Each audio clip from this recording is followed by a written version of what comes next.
Wake in the water, red stammering of the poor, a feather from an angel obtusely torn from the cosmos tilts in the air. On this side, the waves.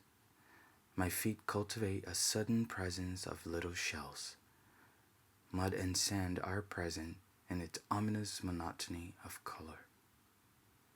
Behind a darkened edge of air, the battered avenues of the evening, the recoil that awakens your being in its closest and most inconclusive abandonment.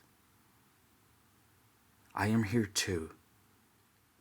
I testify to being the one who strikes at the wind looking for himself. The landscape links the man who sleeps under an awning to the other, who passes by opening garbage bags asking for dreams. It is some March or November, a June 15, for example, the spine of a fish and some clouds, and that hemisphere in Mercury that is rather reminiscent of stalactites. I insist on the body that is everything looking at the sea.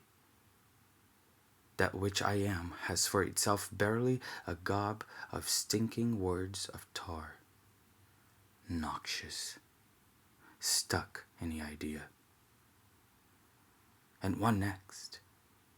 What will issue an intrusive sound like a bell in such destitute places?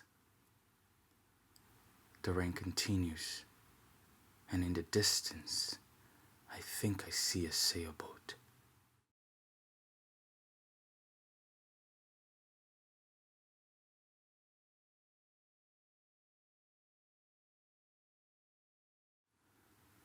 Every death speaks to me. They're gathered around my bed. Deaths with handsome scars on their breasts. Pale deaths with bony hands firm on a scythe. All those deaths regard and circle me.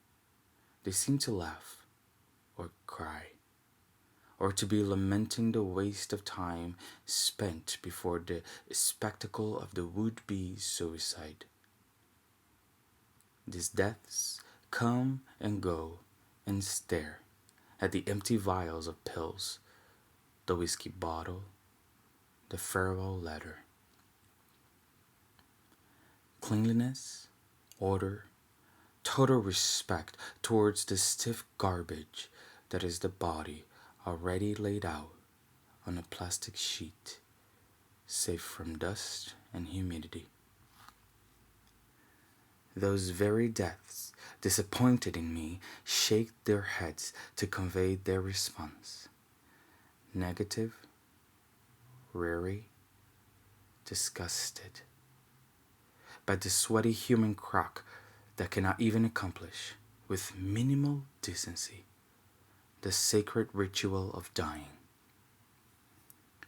The deaths that no longer expect, no longer hope for more, that have left, marched away as the bile, the waste, the rot are vomited away.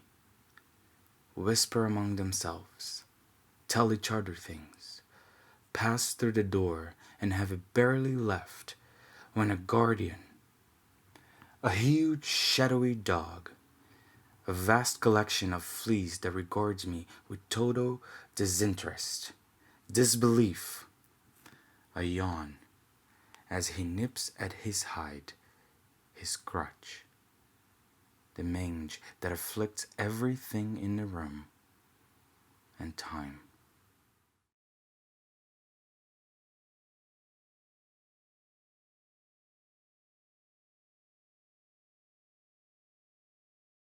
Write poetry. Be harsh with it. Use the knife blade on it, rough shards, the crushed mortar from bricks. Throw stones at it, pounce, at all costs. Be threatening with your body. Let the suicidal cry of the Viking penetrate skin even beyond walls. Harbor no aspirations. Aim for nothing spectacular. Never initiate the smug, cold plot of self-deception. Accept no praise, no slaps on the back. Just kill. Just look for the heart of the enemy in every leg-snapping bite you aim at the world. Get used to death, to bare your guts. If you wish, take the trouble to strap on a suicide belt. Few care. Nobody cares. It is meaningless, that mountain of words drowning inside of you. For your evening meal, cook up the weedy growth that crowns your old wounds. Think very carefully about objects that may be thrown so as to avoid risking their malfunction and turning on you, boomerang style. Write poetry without thinking of anyone else. Write as if your concubines were the Black Death and the plagues of Egypt. Note, these are merely notions that occur to the undersigned, ancestral rot, nominal leper colonies, tricks wrought by fanaticism. Become poetry. Masturbate with it. Love it. And also destroy it. Never sleep with other poets, as that produces an infestation of tender feelings. There you have the truth about all the well-known lies. Write with all the conviction of hot soups in winter. Those fed to us with little airplanes to the mouth to cure colds and every crisis of hypothermia.